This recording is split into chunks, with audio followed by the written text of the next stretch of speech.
إن الحمد لله نحمده ونستعينه ونستغفره ونعوذ بالله من شرور أنفسنا ومن سيئات أعمالنا من يهده الله فلا مضل له ومن يضلل فلا هادي له وأشهد أن لا إله إلا الله وحده لا شريك له وأشهد أن محمدا عبده ورسوله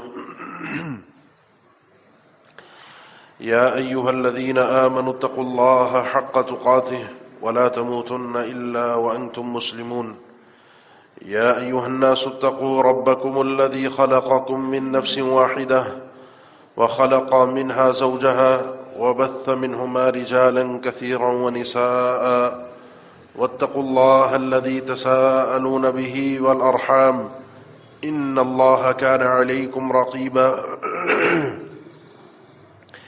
يا أيها الذين آمنوا اتقوا الله وقولوا قولا سديدا يصلح لكم أعمالكم ويغفر لكم ذنوبكم ومن يطع الله ورسوله فقد فاز فوزا عظيما أما بعد فإن أصدق الكلام كلام الله وخير الهدي هدي محمد صلى الله عليه وسلم وشر الأمور محدثاتها وكل محدثة بدعة وكل بدعة ضلالة وكل ضلالة في النار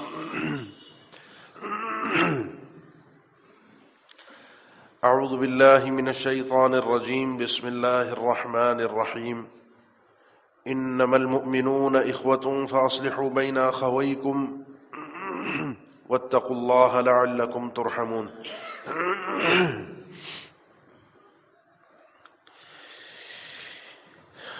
ایک مضبوط اسلامی معاشرہ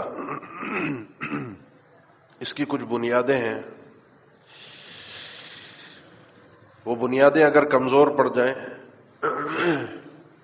وہ بنیادیں اگر خراب ہو جائیں تو اسلامی معاشرے کی وہ عمارت گر جاتی ہے.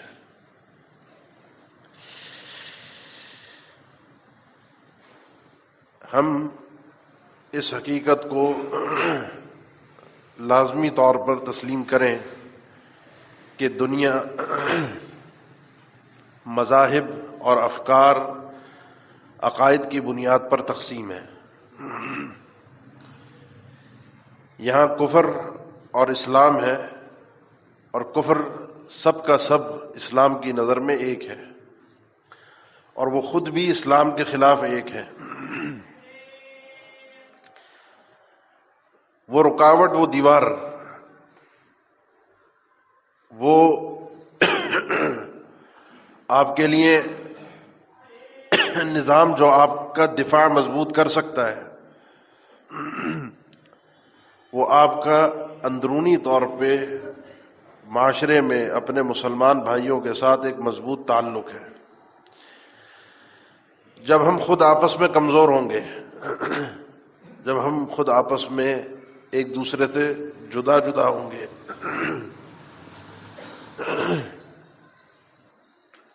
تو بآسانی کوئی بھی آ کے ہمارا شکار بھی کر سکتا ہے، ہمیں برباد بھی کر سکتا ہے، ہمیں تباہ بھی کر سکتا ہے. اس لیے شرعی اصولوں کے تحت اس بات کو بہت اچھی طریقے سے سمجھیے. اگر آپ یہ سمجھتے ہیں کہ اس دنیا میں جینے کے لیے بھی اور آخرت کی کامیابی کے لیے بھی اسلام ضروری ہے، اسلام کا ساتھ ہونا ضروری ہے، تو اس کے بغیر جو آگے میں باتیں آپ کے سامنے پیش کر رہا ہوں، ان کے بغیر کامیابی ممکن نہیں ہے. اللہ کے نبی صلی اللہ تعالی علیہ وسلم جب مدینہ تشریف لائے، یہاں سے ایک ایسے اسلامی معاشرے کی بنیاد پڑی کہ جہاں پر اب ایک دوسرے کے ساتھ مل کر بھی رہنا تھا اور دشمن کا مقابلہ بھی کرنا تھا. تو آپ سب جانتے ہیں مسجد نبوی کی تعمیر ہوئی، اور ایک عجیب حکم جو اسلام کی تاریخ کے صرف آغاز میں آپ کو ملتا ہے اور پھر اس کو منسوخ کر دیا گیا. والذین آووا ونصروا اولئک بعضهم اولیاء بعض. سورہ انفال کے آخر میں وہ لوگ جو ایمان لائے، جنہوں نے ہجرت کی، اللہ کی راہ میں جہاد کیا، اور وہ لوگ جنہوں نے ان کو پناہ دی، ان کی مدد کی، ان کا ساتھ دیا، یہ آپس میں ایک دوسرے کے ساتھی اور دوست ہیں. جس کو آپ اسلامی بھائی چارگی کے نام سے جانتے ہیں. مواخات جو کی گئی، ادھر سے ایک انصار اور ادھر سے ایک مہاجر، ان کو سگے بھائیوں کی طرح ان کے تعلقات کو بنایا گیا.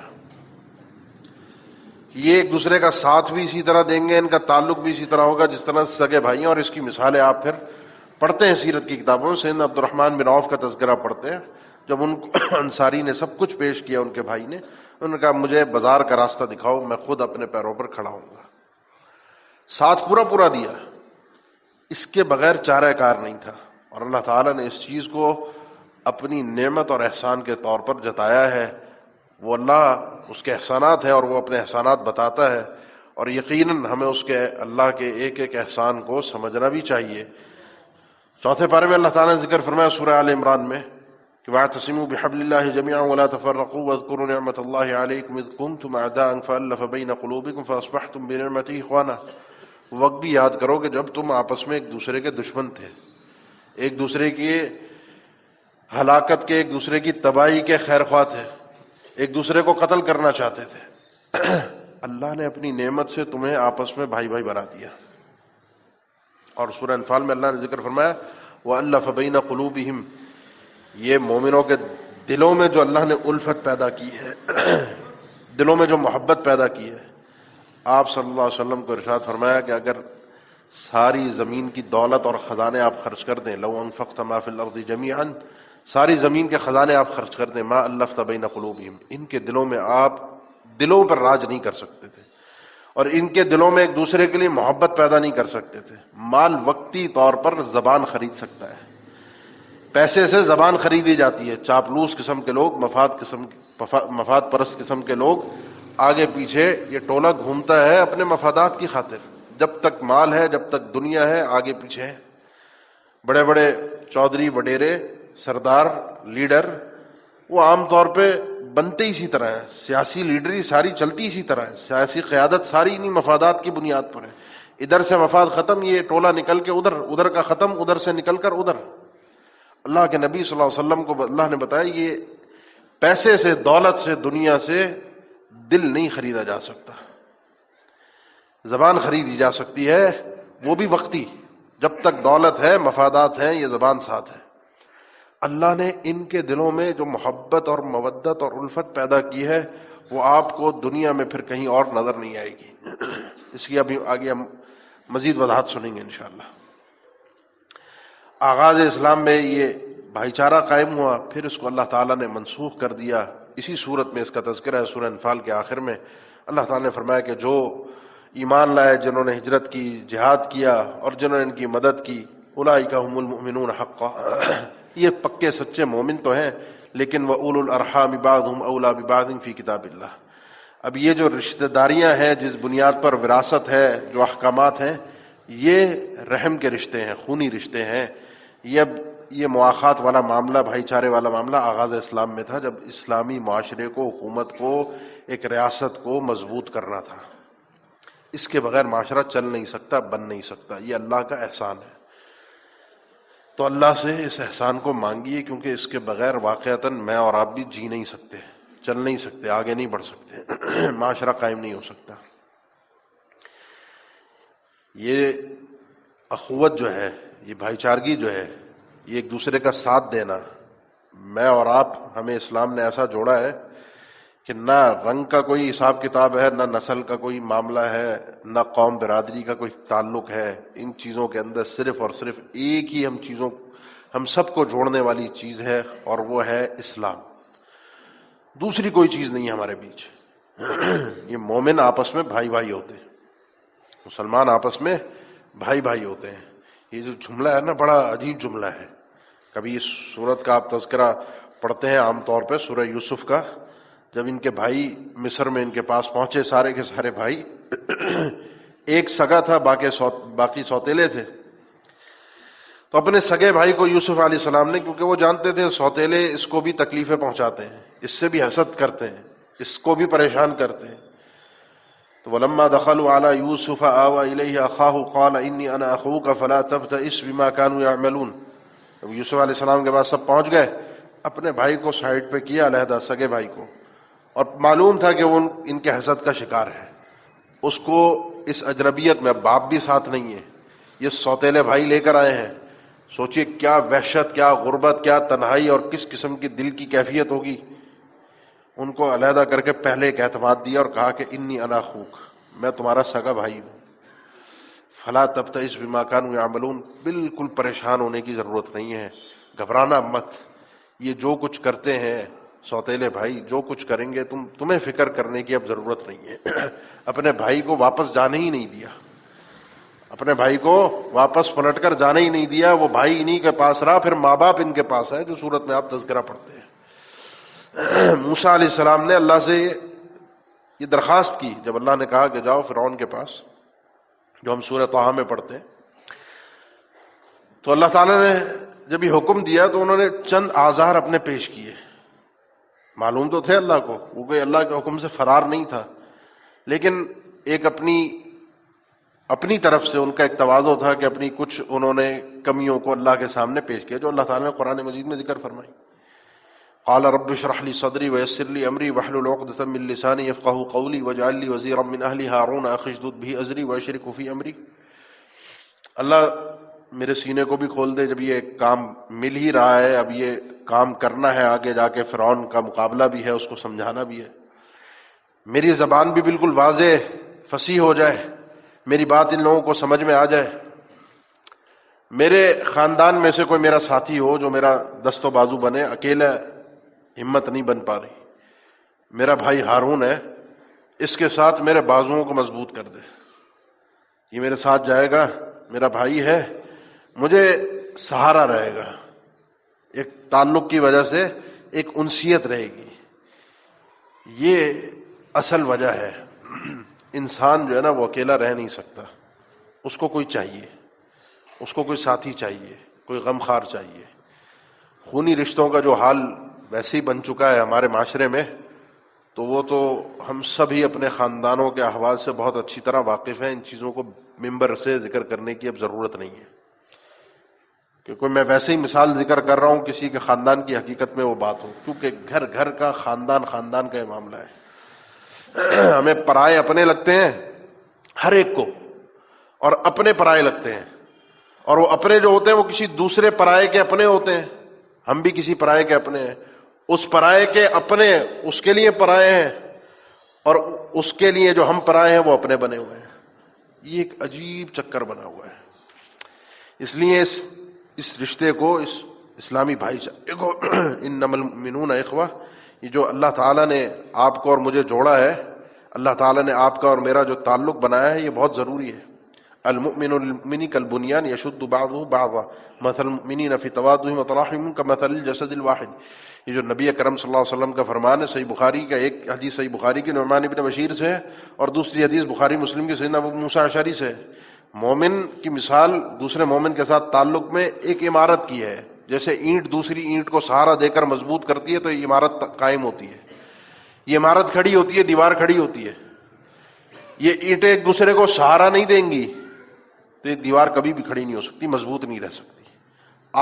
میں نے شروع میں جو بات کی تھی، آپ اپنے آپ کو محفوظ اس وقت رکھ سکتے ہیں جب یہ دیوار سٹریٹ بھی ہو، مضبوط بھی ہو، ایک دوسرے کے ساتھ تعلق کے اندر، اس کے بغیر کوئی آپ کو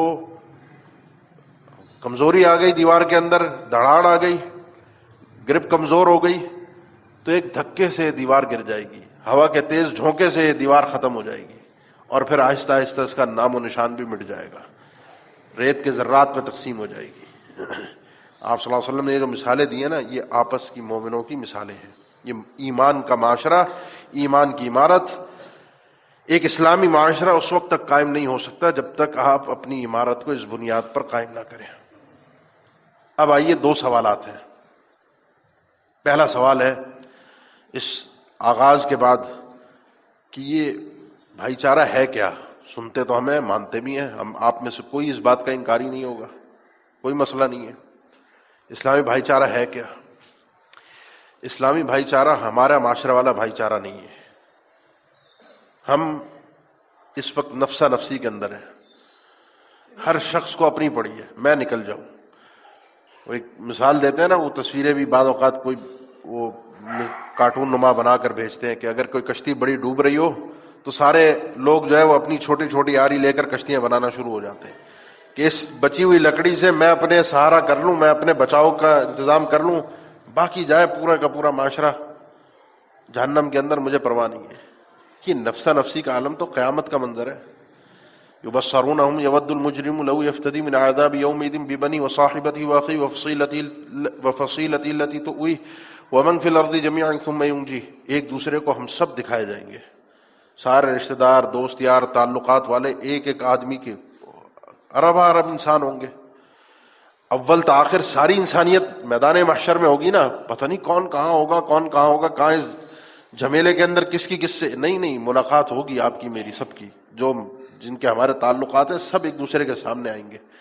اس وقت مجرم چاہے گا کہ لو یفتدی من عذاب یومئذ ببنیہ، کہ کاش یہ جھونک سکے، فدیہ دے سکے. فدیہ ہوتا ہے یہ دے دوں اپنے آپ کو بچا لوں.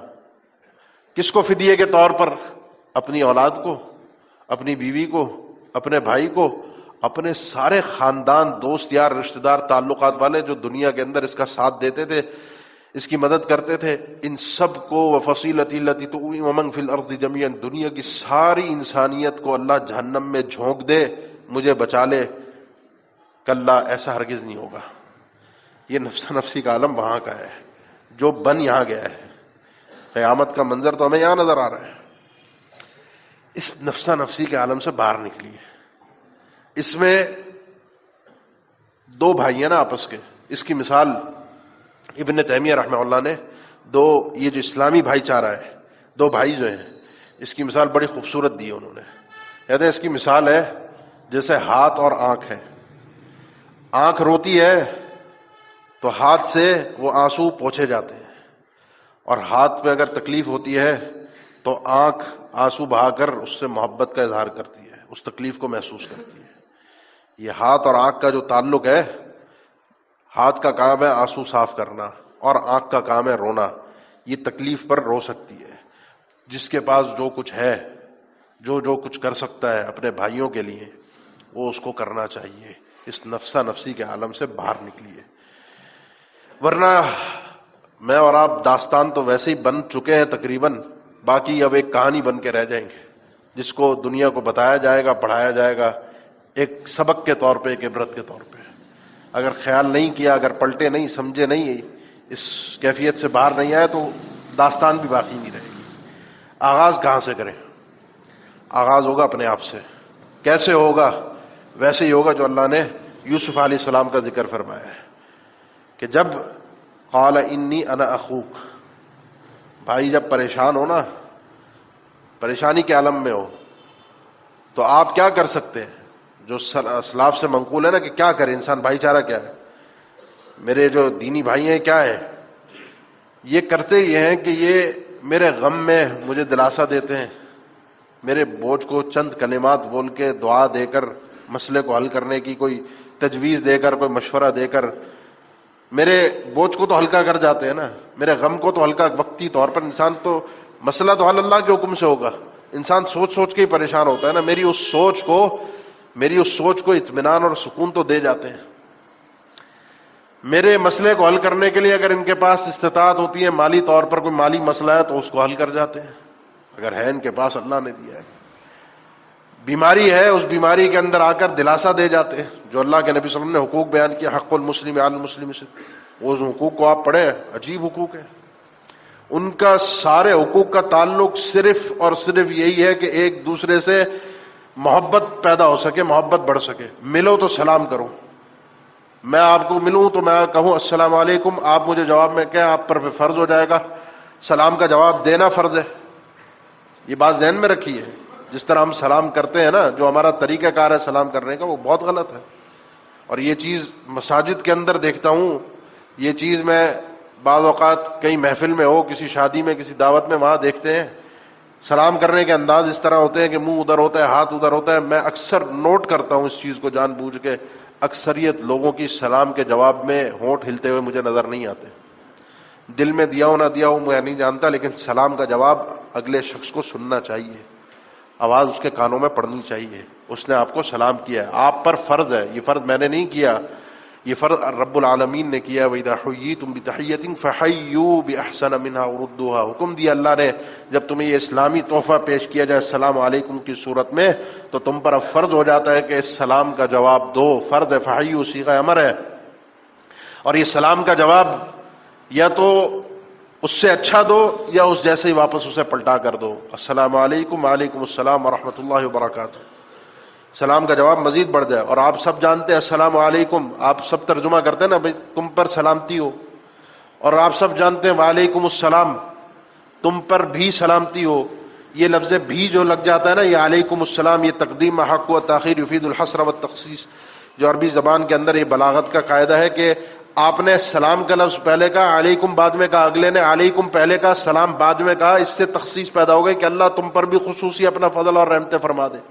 یہ اس سے بہتر جواب ہو گیا. سننا چاہیے, کانوں میں پڑے, اس کی طرف دیکھیے. نبی کریم صلی اللہ علیہ وسلم کسی کی طرف متوجہ ہوتے, ہاتھ ملاتے, اس کی طرف دیکھتے, اپنا ہاتھ اس وقت تک نہیں کھینچتے جب تک وہ شخص اپنا ہاتھ پیچھے نہ کرتا. متوجہ ہوئیے, یہ میری اکڑ جو گردن کے اندر سریا ہے میرے, یہ کل قیامت کے دن جہنم کی آگ بڑی آسانی سے پگھلا دے گی, بہت آسانی سے پگھلے گا. یہ اتنا سخت نہیں ہے, اتنا مضبوط نہیں ہے کہ جہنم کی آگ سہ سکے. اس لیے اپنے اندر سے, اپنے دل کے اندر سے اپنے بھائیوں کے لیے نرم رویہ, وہ کوئی بھی ہو. یہ تو ہم آگے دوسرا جزء اس پر بات کرتے ہیں. سلام, یہ اللہ کے نبی صلی اللہ علیہ وسلم نے حقوق میں ذکر کیا, سلام کرنا ہے. اللہ کے نبی صلی اللہ علیہ وسلم نے عیادت کو حقوق میں ذکر کیا ہے. بیمار ہو اس کی عیادت کے لیے پہنچ جاؤ فوراً, وہ تمہیں دیکھے, خوش ہو, اس کے غم کو ہلکا کرو, اس کے لیے دعائیں دو, اس کے سامنے بیٹھ کر. نبی کریم صلی اللہ علیہ وسلم صلی اللہ العظیم رب العرش العظیم ان یشفیک, یہ دم کیا کرتے تھے. لا بأس طہور انشاءاللہ, یہ کلمات پڑھا کرتے تھے. اذهب البأس رب الناس واشف انت الشافی لا شفاء الا شفاؤک شفاء لا یغادر سقما. نبی کریم صلی اللہ علیہ وسلم یہ دعا بیمار کے پاس بیٹھ کر اس کی عیادت کے وقت اس کے لیے دعائیہ کلمات پڑھتے تھے. یہ کام کون کرے گا؟ کرتے تو ہم بھی ہیں, آگے بات ہوتی ہے, لیکن یہ ایک مسلمان پر حق ہے, فوت ہو جائے اس کے جنازے میں شرکت کرنا. آپ صلی اللہ علیہ وسلم کا فرمان ہے کہ جب کوئی مسلمان من اتبع جنازۃ مسلم, کسی مسلمان کے جنازے میں جاتا ہے, ایمانا واحتسابا, جاتا کیوں ہے؟ اللہ کا حکم ہے. جاتا کیوں ہے؟ اللہ سے اجر لینا ہے. لا یکون فخرا ولا ریاء ولا سمعتا ولا عشرا ولا بطرا. اس کے جنازے میں حاضری کوئی شوشہ, ہٹو بچو, شہرت, ناموری. بعض سلف نے ذکر کیا کوئی شخص جنازے میں اس لیے حاضر ہوتا ہے کہ میت کے رشتہ داروں کو, گھر والوں کو پتہ چل جائے کہ میری حاضری لگ گئی ہے, بہتر ہے کہ گھر پہ بیٹھا رہے, جنازے میں شریک ہونے کی ضرورت نہیں ہے. کیا فائدہ ایسے جنازے میں شرکت کرنے کا جو رضا الہی ہے, اللہ کی عبادت ہے, میت کے لیے دعا کرنی ہے, اس کی نجات کی کوشش کرنی ہے اخلاص کے ساتھ, اور وہاں جا کر بھی ہم اپنے تعلقات, اپنی پی آر بنانے کے چکر میں لگے ہوئے ہوں.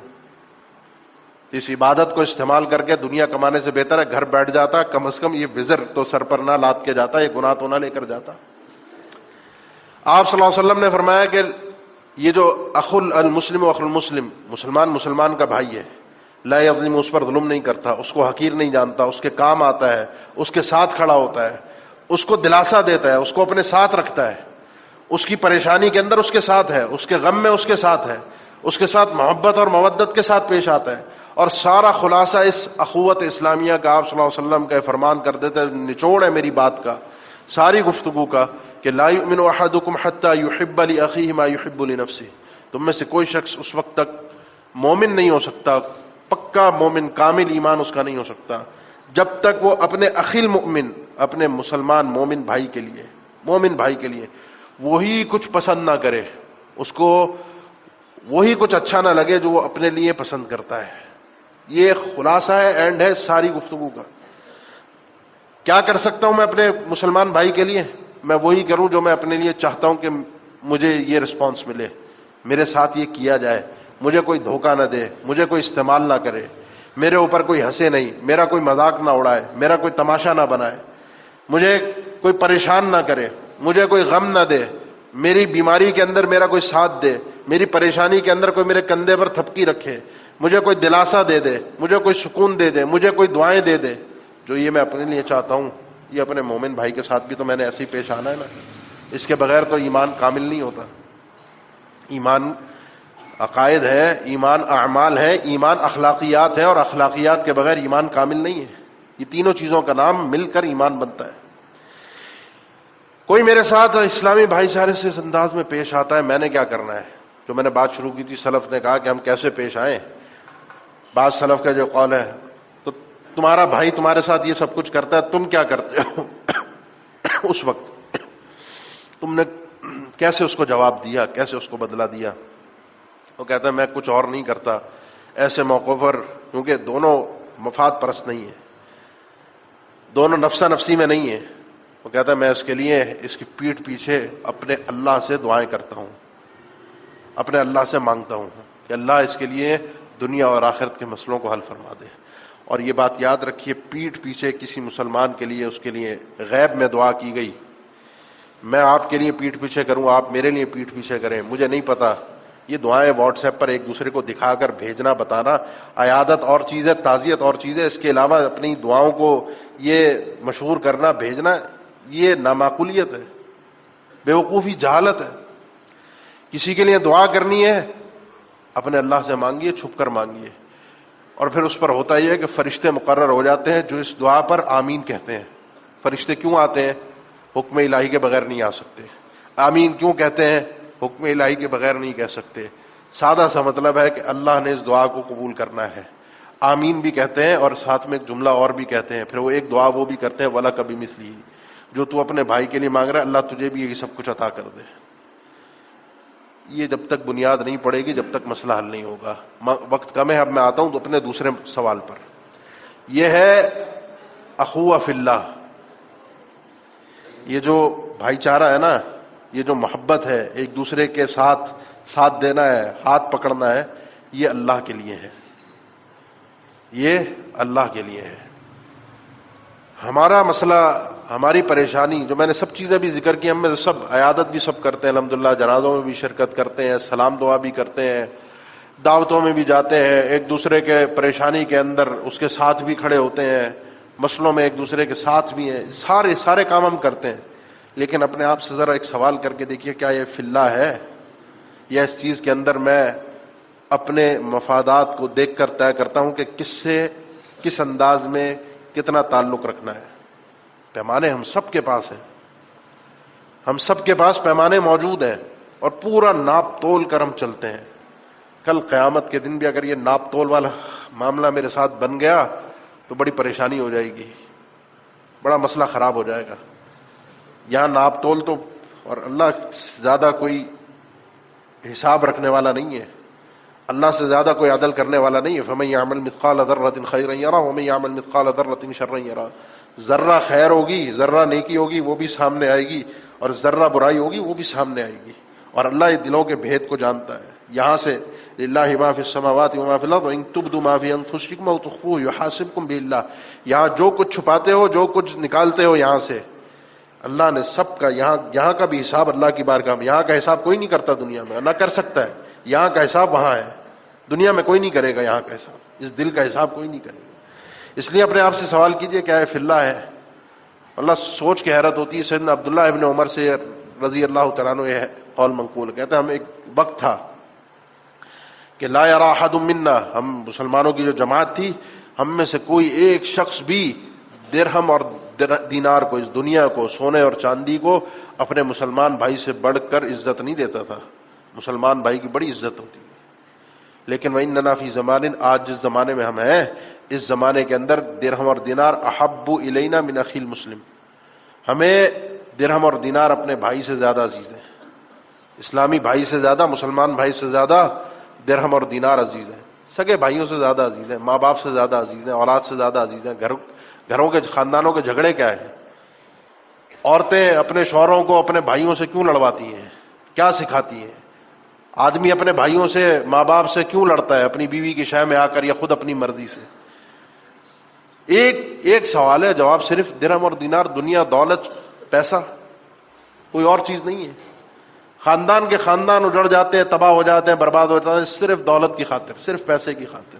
وہ رشتہ داریاں، وہ تعلق، وہ ایک دوسرے کے غمخواری، وہ ایک دوسرے کا ساتھ دینا، وہ ایک دوسرے کے ساتھ اٹھنا بیٹھنا، وہ محبت کی باتیں، انسان ساری چیزیں بھول جاتا ہے جب یہ باہر والے آ کے اندر داخل ہوتے ہیں اور اپنے مفادات کی جنگ لڑنا شروع ہو جاتے ہیں. للہ فی اللہ، یہ فی اللہ کے مفہوم کو سمجھیے.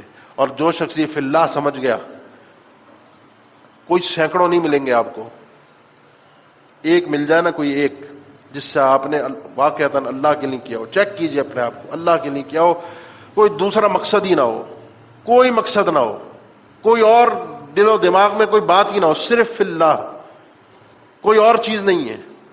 اللہ کے نبی صلی اللہ علیہ وسلم کو فرمانا, اللہ تعالیٰ فرماتا ہے حدیث قدسی حقت, اور دوسری روایت میں وجبت محبتی للمتحابین فیہ, جو دو لوگ آپس میں مجھ سے, یا للمتحابین فیہ, دو مسلمان جو آپس میں ایک دوسرے سے محبت کرتے ہیں میری خاطر, میری خاطر, للمتزاورین متزاورین فیہ, زیارت کرتے ہیں, للمتواصلین فیہ, ایک دوسرے سے تعلق رکھتے ہیں, ایک دوسرے کے ساتھ اٹھتے بیٹھتے ہیں, لیکن شرط ایک ہے, فیہ, میری خاطر, ان کے لیے میری محبت ثابت ہوگی. میری, اللہ فرماتے ہیں میری محبت ان کو ملے گی. جس کو اللہ کی محبت چاہیے وہ اللہ کی محبت کا ایک ذریعہ یہاں اس انداز میں گھوم رہا ہے. المتحابون فی اللہ اظلوا ظلی, یا دوسرے الفاظ ہے اللہ تعالیٰ جو لوگ اللہ کی خاطر اس دنیا کے اندر صرف اللہ کی خاطر محبت کر کے آئے ہوں گے, ایک دوسرے کا ساتھ دے کر آئے ہوں گے, کل قیامت کے اللہ تعالیٰ ان کو خصوصی اپنا سایہ, یا اپنے عرش کا سایہ, یا اپنا پیدا کردہ سایہ وہ عطا فرمائے گا. اللہ سایہ پروٹوکول کے طور پہ پیدا فرمائے گا, وہ سایہ اس بندے کو کل قیامت کے, جنت نہیں, قیامت کے دن نصیب ہوگا. جو 7 لوگ آپ پڑھتے ہیں کہ یہ آدمی بھی ہے, اسی میں ہے. ورجلان تحابا فی اللہ اجتمع علیہ وتفرقا علیہ, وہ دو لوگ جو اللہ کی خاطر محبت کرتے ہیں ملتے بھی اسی پر ہیں, جدا بھی اسی پر ہوتے ہیں. ان مفاہیم کو سمجھیے ذرا سا, اور یہ بات یاد رکھیے کہ یہ مفاہیم, یہ اخوت اسلامیہ, یہ بھائی چارہ, یہ اللہ کی رضا کی خاطر ہے.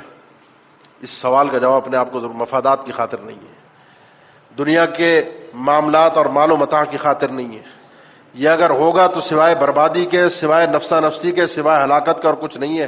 آج ہم ریت کی دیوار جو ثابت ہو رہے ہیں, کوئی حکمران کو گالیاں دیتا ہے, کوئی ملک کو گالیاں دیتا ہے, کوئی اس کو کہتا ہے وہ کرپٹ ہے, وہ کھا گیا ملک کو, وہ برباد کر گیا, اس نے یہ کیا, اس نے یہ کیا, اس نے یہ کیا. گریبان میں انسان ذرا سا جھانک لے تو پتہ چل کے آتا ہے پورا معاشرہ ہی ایسا ہے. وہ کوئی ہم پر باہر سے لا کر مسلط نہیں کیے گئے, وہ گھٹیا لوگ جو نکل کے آتے ہیں, یہ جو لیڈر اس ٹائپ کے بنتے ہیں, جو قائد بنتے ہیں, سیاستدان بنتے ہیں, جو ہمارے سروں پر مسلط ہوتے ہیں, یہ گھٹیا قسم کے لوگ ہمارے معاشرے کی پیداوار ہیں, کیونکہ ہمارا معاشرہ ہی اس قسم کا ہے, ہم اس قسم کے ہیں. ہم اگر سدھرے ہوئے ہوتے تو ہمارے معاشرے کے اندر جب یہ لوگ اس قسم کے ہوتے تو پھر کیسے ابو بکر اور عمر اور عثمان اور علی رضوان اللہ یعنی صحابت اجمعین, یہ شخصیات کہاں سے آئی تھیں, یہ کن لوگوں میں سے نکل کر آئے تھے؟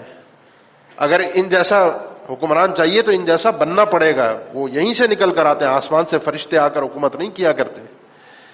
تو پہلے اپنے گربان میں جھانکنا پڑتا ہے. یہاں چھوٹی چھوٹی چیزوں پر, چھوٹے چھوٹے معاملات پر مجھے صرف اپنی پرواہ ہے, اپنا معاملہ ہے, اپنا الو سیدھا کرنا ہے, کسی دوسرے کا, پڑوسی کا, رشتہ دار کا, اسلامی اپنے بھائی کا, کسی تعلق دار کا کوئی خیال نہیں ہے. بیمار ہو گیا پتہ نہیں, بھول گیا, جان چھوٹی. سلف میں قتادہ رحمہ اللہ, عطا رحمہ اللہ یہ فرمایا کرتے, جب کوئی اپنا بھائی بیمار ہو تو فوراً اس کو عیادت کرنے کے لیے جاؤ, بھول جائے اس کے پاس پہنچ جاؤ, وہ اگر پریشان ہے فوراً اس کا ساتھ دو, وہ اگر کوئی راہ سے ہٹ گیا, بے وفا ہو گیا, تمہیں لگ رہا ہے, عطا رحمہ اللہ فرماتے ہیں اگر ایسا محسوس ہو تو اپنے بھائی کو چھوڑنا مت, اس بات کی خاطر ہو سکتا ہے آج وہ ٹیڑھا ہوا ہے کل وہ درست ہو جائے, اس کی اصلاح کرنے کی کوشش کرو. کوئی اگر راہ سے ہٹ رہا ہے اس کا ہاتھ پکڑ کے اپنے ساتھ ملانے کی کوشش کرو. اور پھر اس مفہوم کو لے کر ان لکیروں سے, ان تقسیمات سے, میں نے ذکر کیا تھا شروع میں جو جملہ, اس جملے پر واپس آتا ہوں کہ یہ حقیقت ہے کہ یہ اسلام ہماری ایک شناخت ہے, اسلام ہماری ایک شناخت ہے. اس شناخت کے بغیر میں اور آپ کچھ بھی نہیں ہے. نحن قوم اعزنا اللہ بالاسلام. عمر ابن خطاب جیسی شخصیت اگر یہ کہے کہ میری شناخت, میری عزت, ہمیں جو مقام ملا ہے وہ عربی ہونے کی بنیاد پر نہیں ملا, ہمیں عزت ملی ہے یہ اسلام کی وجہ سے دی ہے. اگر اسلام سے ہٹ کر کہیں اور عزت کو تلاش کرنے نکلیں گے تو ذلت ہمارا کیسے مقدر نہیں بنے گی. اسلام جب یہ مفہوم آتا ہے ذہن میں تو اپنے بھائیوں کو, فلسطین کے بھائیوں کو, دنیا کے دیگر لوگوں کو جب تکلیف میں دیکھتے ہیں, جب پریشانی کے عالم میں دیکھتے ہیں, کم از کم کچھ نہیں اپنے آپ کو تحریک دینے کے لیے، اپنے آپ کو کچھ زندہ کرنے کے لیے، اپنے آپ کے اندر کوئی جستجو پیدا کرنے کے لیے یہاں پر دل میں حرکت ہونا بہت ضروری ہے، کچھ محسوس ہونا بہت ضروری ہے. پھر اس کے بعد کچھ ہوتا ہے، پھر انسان اٹھتا ہے، پھر ان تقاضوں کو پورا کرتا ہے. لیکن یہاں پر گھنٹی بجنا بہت ضروری ہے، یہاں پر دستک ہونا بہت ضروری ہے. یہاں عالم یہ ہے کہ جس انداز میں ابھی پچھلے دنوں چلتا رہا، آگے بھی چلتا ہے، ہم کوشش کرتے ہیں کچھ پتہ چلے کیا ہو رہا ہے. ویسے ہی یہ کمبخت اتنے گھٹیا ہے میڈیا، ایسا دجال اور ایسا مکر و فریب کا یہ اڈا ہے. ایسے لوگ ہیں کہ میں اور آپ تصور بھی نہیں کر سکتے کہ یہ کس حد تک پیسے اور شہرت کی خاطر گر سکتے ہیں، تصور نہیں کر سکتے. یعنی جتنا ابلیس کے متعلق میں اور آپ تصور کر سکتے ہیں نا، اس سے کئی گنا زیادہ ہی شاید یہ ہوں. عجیب قسم کے لوگ ہیں.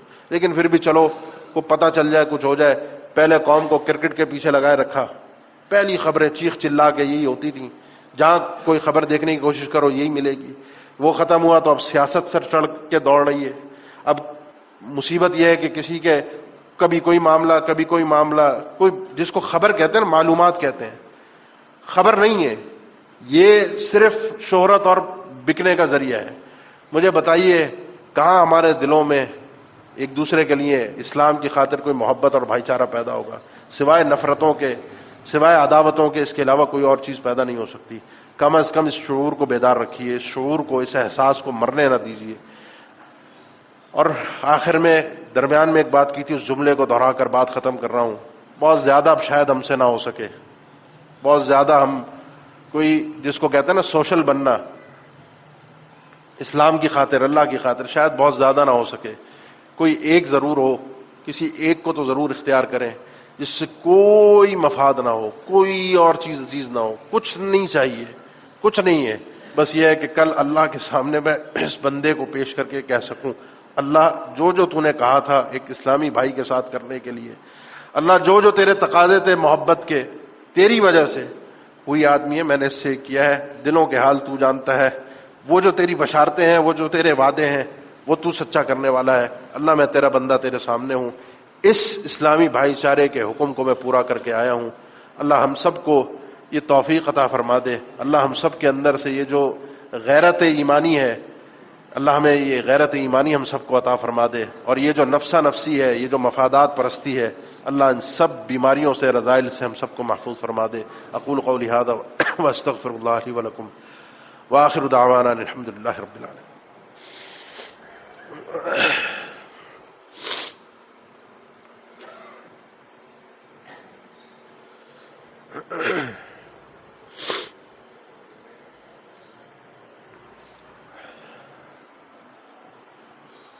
الحمد للہ علی احسانہ والشکر له علی توفیقہ وامتنانہ واشهد ان لا الہ الا اللہ وحدہ لا شریک له تعظیما لشأنہ واشهد ان محمدا عبدہ ورسولہ الداعی الی رضوانہ صلی اللہ علیہ وعلی آلہ واصحابہ واخوانہ وسلم تسلیما کثیرا. اما بعد. آپ صلی اللہ علیہ وسلم نے صحیح مسلم میں بھی اور بھی کئی کتب احادیث میں ایک دن خواہش ظاہر کی کہ میں اپنے بھائیوں سے ملنا چاہتا ہوں. صحابہ نے پوچھا اولسنا اخوانک یا رسول اللہ، اللہ کے نبی ہم کیا آپ کے بھائی نہیں ہیں؟ اسلامی بھائی چارے کی بات ہو رہی ہے. فرمایا انتم اصحابی، تم بھائی بھی ہو لیکن صحابہ بھی ہو، ساتھی ہو نا میرے، دیکھ رہا ہوں، مل جل رہا ہوں، بیٹھ اٹھ رہا ہوں. میرے بھائی وہ ہیں، وہ اخواننا الذین لم یأتوا بعد، میرے بھائی وہ ہیں جو ابھی تک آئے نہیں ہیں، جو مجھ پر ایمان تو لائیں گے لیکن انہوں نے مجھے کبھی دیکھا نہیں ہے. یہ میرے بھائی ہیں. اللہ ہمیں بھی یہ رتبہ عطا کر دے جن سے نبی کریم صلی اللہ علیہ وسلم ملنے کی تمنا کر رہے ہیں. مجھے ان سے ملنا ہے. آپ صلی اللہ علیہ وسلم نے فرمایا میں چاہتا ہوں، میری خواہش ہے میں اپنے بھائیوں سے ملاقات کروں. صحابہ نے پوچھا اللہ کے نبی ملاقات کب، کیسے، کس طرح؟ فرمایا قیامت کے دن ہوگی. اب قیامت میں ذمہ غفیر انسانیت سر ہی سر، لوگ ہی لوگ. صحابہ نے پوچھا کیسے پہچانیں گے اپنے بھائیوں کو کہ یہ میرا بھائی ہے؟ فرمایا اللہ کے نبی صلی اللہ علیہ وسلم نے تمہارا کیا خیال ہے ایک شخص کے پاس سارے گھوڑے ایسے ہیں جو کالے سیاہ گھوڑے ہیں، ان کے بیچ میں ایسے گھوڑے ہیں جن کی پیشانی، ہاتھ اور پاؤں وہ سفید اور چمکدار ہیں. وہ جو سفید چمکدار گھوڑے جو جس کا سر، منہ، ہاتھ اور پاؤں چمک رہے ہوں، وائٹ کلر کے ہوں، ان کالے گھوڑوں کے بیچ میں ہو، کیا وہ اپنے دور سے دیکھ کر گھوڑے کو نہیں پہچان لے گا؟ فرمایا اللہ کے نبی پہچان لے گا۔ فرمایا میں اپنی امت کے ان بھائیوں کو اسی طریقے سے پہچانوں گا، پوری انسانیت کے بیچ میں ان کے اعضائے وضو چمک رہے ہوں گے، میں ان سے ملوں گا جا کر، ان کی مجھ سے ملاقات ہوگی، حوض کوثر پر آئیں گے۔ بھائی کہا ہے آپ صلی اللہ علیہ وسلم نے، یہ پوری امت کے لوگوں کو، پوری امت کے لوگوں کو ایسا بھائی چارہ سوائے محمد رسول اللہ صلی اللہ علیہ وسلم کے واقعتاً کوئی اور شخصیت پیش بھی نہیں کر سکتی۔ آپ نے جو اپنی امت کے لیے کیا ہے، میرے اور آپ کے لیے کیا ہے، اور جس طرح کی قربانیاں دی ہیں، اور جس طرح اپنی اس امت کی شفاعت کے لیے اس دعا کو محفوظ کر کے رکھا ہے جو اللہ نے قبول کرنی تھی، کوئی اور نہیں کر سکتا۔ یہ اگر آپ صلی اللہ علیہ وسلم سے بھی آپ بھائی چارہ، آپ صلی اللہ علیہ وسلم کے بھائی بن کر پیش ہونا چاہتے ہیں، وہ تو ہمارے نبی سردار، ہمارے بڑے، ہمارے لیے واجب الاحترام ہے، لیکن وہ ہمیں اپنا بھائی سمجھ رہے ہیں۔ اگر آپ چاہتے ہیں تو اس چیز کا بھی اہتمام کیجئے کہ کل اللہ کے نبی صلی اللہ علیہ وسلم پہچان بھی سکیں بھائی ہونے کے ناطے سے، نظر آ جاؤں میں دور سے، آپ صلی اللہ علیہ وسلم کو پہچان جائیں، خوش ہو جائیں، یہ میرا امتی ہے۔ اس کے لیے دن میں 5 دفعہ تو کم از کم ان اعضائے وضو کو گیلا کرنا بنتا ہی ہے۔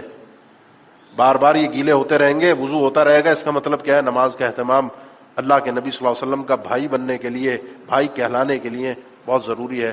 اللہ تعالیٰ میں اس بھائی چارے کو سمجھنے کی توفیق عطا فرمائے۔ اللہ تعالیٰ ہمارے ملک پر بھی رحم فرمائے، عالم اسلام پر بھی اپنا کرم و فضل فرمائے۔